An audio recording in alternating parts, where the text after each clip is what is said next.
राज और मीरा एक ही कॉलेज में पढ़ते थे। वे स्कूल के दिनों से ही एक दूसरे के दोस्त थे।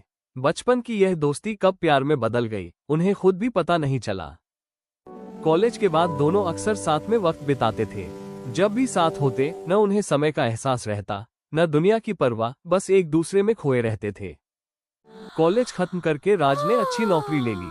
फिर राज और मीरा ने अपने परिवार से अपनी शादी की बात की, लेकिन उनके परिवार इस शादी के सख्त खिलाफ थे। राज और मीरा बहुत कोशिशों के बावजूद अपने परिवार को शादी के लिए मना नहीं पाए। मजबूर होकर दोनों ने तय किया कि वे परिवार के खिलाफ जाकर कोर्ट मैरिज करेंगे। एक दूसरे का साथ कभी नहीं छोड़ेंगे। वे दोनों अपनी जिंदगी की नई शुरुआत को लेकर बेहद उत्साहित थे। ने कई खूबसूरत सपने सजाए थे, लेकिन उन्हें नहीं पता था कि यही शादी बहुत जल्द एक कड़वा रिश्ता बन जाएगी। दोस्तों, इस कहानी के अंत में आपके लिए एक जरूरी जानकारी है, इसलिए वीडियो अंत तक जरूर देखें। और अगर वीडियो पसंद आए तो लाइक और सब्सक्राइब करना मत भूलिए। राज एक अच्छी नौकरी में लग चुका था और उसने अपनी सैलरी से एक घर किराए पर लिया। दोनों ने उसी घर से अपनी नई जिंदगी की शुरुआत की और अपना सारा सामान भी वहीं शिफ्ट कर लिया। दोनों हनीमून के लिए पंचगनी गए। वहां उन्हें एडवोकेट आशा मिली। आशा मीरा की स्कूल फ्रेंड थी। आशा मीरा को देखकर बहुत खुश हुई और दोनों दोस्त गले लग गए। मीरा ने राज को बताया कि आशा एक एडवोकेट है और उसका शेड्यूल बहुत व्यस्त रहता है। मीरा ने राज का परिचय आशा से कराया। आशा ने राज को हेलो कहा और उसे देखकर बहुत खुश हुई। मीरा ने आशा से पूछा कि वो घर कब आएगी, उसे बहुत सारी बातें करनी है।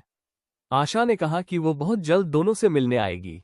ये कहकर आशा दोनों को बाय बोलकर चली गई।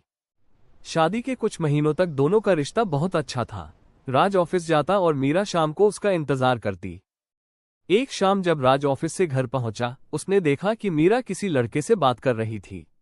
राज शॉक हो गया। मीरा ने राज को देखा और उसे अपने दोस्त बन्नी से मिलवाया। बन्नी ने राज से हाथ मिलाया, लेकिन राज बिल्कुल खुश नहीं था। उसके दिमाग में कई सवाल थे। उस दिन से राज मानो बदल सा गया था। वो हर बार मीरा पर चुपके से नजर रखने लगा। मीरा बेचारी कुछ नहीं जानती थी। मीरा देख रही थी कि राज बदल रहा है। अब तो राज ने मीरा से बात करना तक बंद कर दिया था। मीरा समझ नहीं पा रही थी कि आखिर राज को हुआ क्या है। वहीं दूसरी ओर राज का शक मीरा पर बढ़ता जा रहा था। जब भी मीरा किचन में खाना बनाती, राज उसका चुपके से फोन चेक करता था। मीरा ये सब जान चुकी थी, पर राज के लिए चुप थी। लेकिन राज का शक दिन ब दिन बढ़ता ही जा रहा था। बात यहां तक आ पहुंची थी कि अब राज मीरा का पीछा तक करने लगा था। मीरा राज के बर्ताव से परेशान थी और समझ नहीं पा रही थी कि उसे क्या हुआ है। तभी उसका ध्यान फोन की बैटरी पर गया, जो अचानक उतर चुकी थी, जबकि उसने उसे अभी थोड़ी देर पहले ही चार्ज किया था। मीरा उस दिन मोबाइल रिपेयरिंग शॉप गई और उसने अपने फोन की बैटरी वहां के सर्विस सेंटर कर्मचारी को दिखाए। सर्विस सेंटर कर्मचारी ने बताया कि मीरा के फोन में स्पाई कैमरा ऐप इंस्टॉल है, जिससे उसकी हर गतिविधि रिकॉर्ड हो रही है। ये सुनकर मीरा शॉक हो गई और समझ गई कि यह काम राज ने ही किया है। अब मीरा चुप नहीं बैठ पाई। वो तुरंत घर गई और राज से पूछा, मेरे फोन में तुमने स्पाई कैमरा ऐप क्यों इंस्टॉल किया?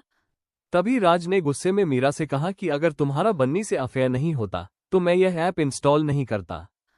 मीरा को राज की बात से बहुत बड़ा झटका लगा। वो भरोसा नहीं कर पा रही थी कि राज उसके चरित्र पर शक कर रहा था। तभी अचानक दरवाजे की घंटी बजी। मीरा ने आंसू पोंछे और दरवाजा खोला। दरवाजे पर आशा खड़ी थी। वो मीरा और राज से मिलने उनके घर आई थी। आशा ने मीरा को हंसकर हाय कहा और मीरा ने उसे घर के अंदर बुलाया। आशा को मीरा का चेहरा देखकर शक हुआ। उसने मीरा से पूछा कि आखिर हुआ क्या है। मीरा ने आशा को राज की सारी बात बता दी और यह कहकर रोने लगी कि वो राज के दुख का कारण बन रही है। आशा ने मीरा को डांटते हुए कहा, मीरा, इसमें तुम्हारी कोई गलती नहीं है। सबसे पहले स्पाई ऐप हटाओ, फोन का पासवर्ड बदलो और जरूरत पड़े तो फैक्ट्री रीसेट कर दो। मीरा, आगे ध्यान से सुनो। स्पाई ऐप का नाम नोट करो और सारे सबूत संभाल कर रखो, क्योंकि ये बहुत जरूरी होते हैं। आशा ने मीरा को समझाया। तुम राज से साफ साफ बात करो और उसे समझाओ कि बिना पार्टनर की अनुमति उसका फोन चेक करना या ट्रैक करना गंभीर अपराध है, जिसकी सजा भी हो सकती है। अगर राज ना माने तो विमेन हेल्पलाइन नंबर 181 पर कॉल करके मदद मांग सकती हो, साइबर शिकायत कर सकती हो और जरूरत पड़े तो कोर्ट से प्रोटेक्शन ऑर्डर ले सकती हो।